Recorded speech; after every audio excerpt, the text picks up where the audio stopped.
The morning fog hung low over the outskirts of Millfield, a small town where everyone knew each other by name. James Tucker, a local mailman, was making his usual rounds on a chilly October morning when he heard it, a faint whimpering coming from somewhere in the distance. He paused, tilting his head to listen more carefully as the sound grew more distinct. Following the noise, James veered off his regular route and trudged through the dewy grass toward a cluster of oak trees that marked the boundary between the town and the old abandoned Miller property.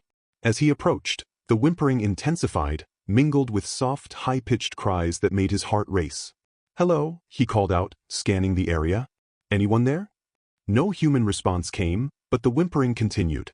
That's when he saw her, a thin, copper-colored mutt tied to the largest oak tree with a frayed rope. Huddled against her were 5 tiny puppies, no more than a few weeks old, their eyes barely open as they squirmed against their mother for warmth. "Oh my God," James whispered, rushing toward them. The mother dog looked up at him with exhausted eyes, her tail giving a weak wag despite her obvious distress. She was severely malnourished, her ribs protruding visibly through her dull coat. A dirty bowl lay overturned nearby, bone-dry. Based on the trampled grass and disturbed earth around them, James guessed they had been there for at least a couple of days. "Who would do this to you?" he asked softly, kneeling beside them. One of the puppies, the smallest of the litter with a white patch over its eye, crawled toward him, crying out weakly. As James reached out to untie the rope, he noticed something tucked under a rock nearby, a folded piece of paper. He picked it up and unfolded it to find a hastily scrawled note. "Can't afford them anymore. Landlord found out. Sorry." No name. No contact information. Just an anonymous confession from someone who had left a mother dog and her newborn puppies to fend for themselves in the elements. James felt anger rising in his chest as he carefully loosened the tight rope around the mother dog's neck, revealing raw skin underneath. "It's okay, girl," he soothed as she flinched. "I'm going to help you." He called his supervisor immediately, explaining the situation and requesting the rest of the day off. Then he phoned Dr. Reynolds at the local veterinary clinic. "I found an abandoned dog with puppies," he explained urgently. "They're in bad shape, Sarah. Can you see them right away?" "Bring them in immediately," Dr. Reynolds replied without hesitation. As James gently gathered the tiny puppies into his postal bag and helped the weakened mother to her feet, he had no idea that this discovery would set in motion a chain of events that would change not only his life but the entire community of Millfield forever. The mother dog looked up at him with trusting eyes as he led her to his mail truck, her babies secure against his chest. "You're safe now," he promised, though he couldn't have imagined just how extraordinary their journey would become. The waiting room of Millfield Veterinary Clinic fell silent as James entered with the mother dog limping beside him and the postal bag full of whimpering puppies. Dr. Sarah Reynolds rushed forward, her experienced eyes quickly assessing the situation. "Exam room 3, she directed, guiding them through. "Lisa, we need warm blankets and the incubator ready," she called to her assistant. As Dr. Reynolds examined the mother dog, her expression grew increasingly concerned. "Severe dehydration, malnutrition, and that neck wound from the rope is infected," she murmured, gently feeling the dog's distended abdomen. "And I'm worried about possible internal bleeding." The smallest puppy with the white eye patch was barely responsive now. Dr. Reynolds placed it in an incubator while her team worked to stabilize the others. "Do they have a chance?" James asked, his voice breaking. "We'll do everything we can," she promised. "But honestly, if you'd found them even a day later..." She left the sentence unfinished. As Dr. Reynolds and her team worked, James paced the waiting room, unable to leave. His phone buzzed, his wife, Emma. "James? Where are you?" "Your supervisor called asking if everything was okay." He explained the situation, his voice thick with emotion. "I'm coming right over," Emma said immediately. When she arrived 30 minutes later, Emma found James sitting on the floor, his postal uniform rumpled, staring at the wall. She sat beside him, taking his hand. "The mother dog reminded me of Luna," he whispered, referring to their own dog who had died 3 years ago from cancer. They hadn't been able to bring themselves to adopt another pet since. Shortly after, Dr. Reynolds emerged, looking exhausted but cautiously optimistic. "The mother and 4 puppies are stabilized. We're still working on the little one with the eye patch. They'll need round-the-clock care for the next 48 hours at least." "What happens after that?" Emma asked. "Usually, we'd contact the shelter, but they're overcrowded right now. A nursing mother with 5 puppies." Dr. Reynolds didn't need to finish. Everyone knew what happened to dogs that shelters couldn't place. "We'll foster them," James said suddenly, surprising even himself.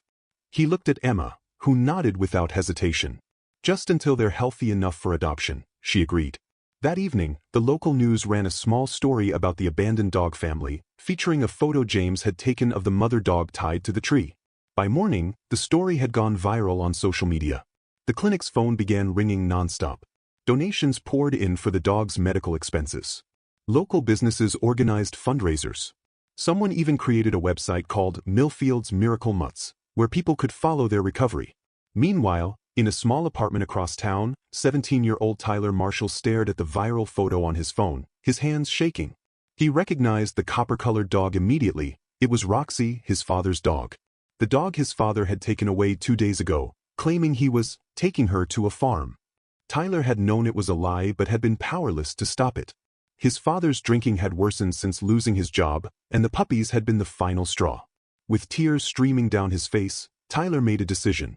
He took a deep breath, then dialed the number listed on the news story. "Hello," he said when James answered. "I know whose dog that is, and I want to help make this right."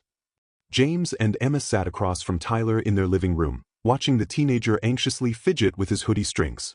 The boy had bravely shared everything: how his father had spiraled after losing his job, how Roxy had been his mother's dog before she left them 2 years ago, and how the puppies had been the last straw for his increasingly volatile father. "I tried to stop him," Tyler said, his voice barely above a whisper. "But he threatened to kick me out if I didn't mind my own business." "You did the right thing by coming forward," Emma assured him, placing a gentle hand on his shoulder. Dr. Reynolds had called that morning with mixed news. Roxy and 4 puppies were recovering well, but the smallest one, now named Hope by the clinic staff, remained in critical condition, fighting for every breath. "I'd like to see them," Tyler said. "And I want to press charges against my dad." The visit to the clinic was emotional. Roxy recognized Tyler immediately, her tail wagging weakly as she tried to rise from her bed. The teenager fell to his knees beside her, burying his face in her neck. "I'm so sorry, girl," he sobbed. "I should have protected you better." Meanwhile, Officer Daniels, who had taken Tyler's statement, tracked down his father, Frank Marshall. The confrontation didn't go as expected. Frank broke down completely when faced with the evidence of what he'd done. "I was drunk," he admitted, his face haggard with shame. "I've been drunk for months." When the landlord threatened eviction over the dogs, he couldn't continue.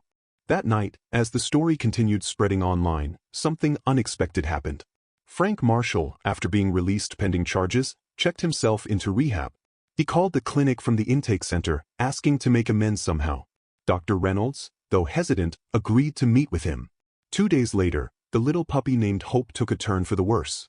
Despite around-the-clock care, her tiny body was giving up. The staff called James, Emma, and Tyler to come quickly. They arrived just as Frank was leaving his meeting with Dr. Reynolds. Father and son locked eyes across the waiting room, Tyler's filled with anger, Frank's with remorse.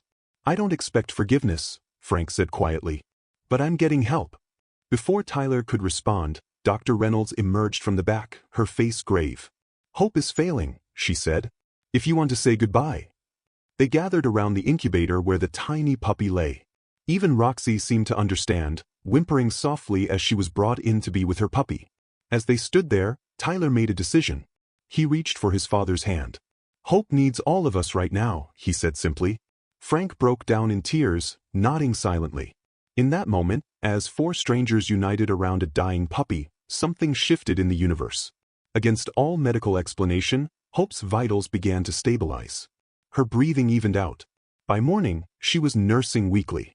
"It's medically impossible," Dr. Reynolds kept saying. She was too far gone. But 6 weeks later, as James and Emma finalized the adoption papers for Roxy and Hope, the other puppies having found loving homes through the viral campaign, they knew they had witnessed something truly extraordinary. Tyler and his father, now 30 days sober and in family counseling, visited regularly. Frank had found work at the animal shelter, part of his community service and personal redemption. The final twist came when a DNA test revealed Roxy's unexpected lineage. She was predominantly Labrador and Nova Scotia duck-tolling retriever, a rare and valuable breed.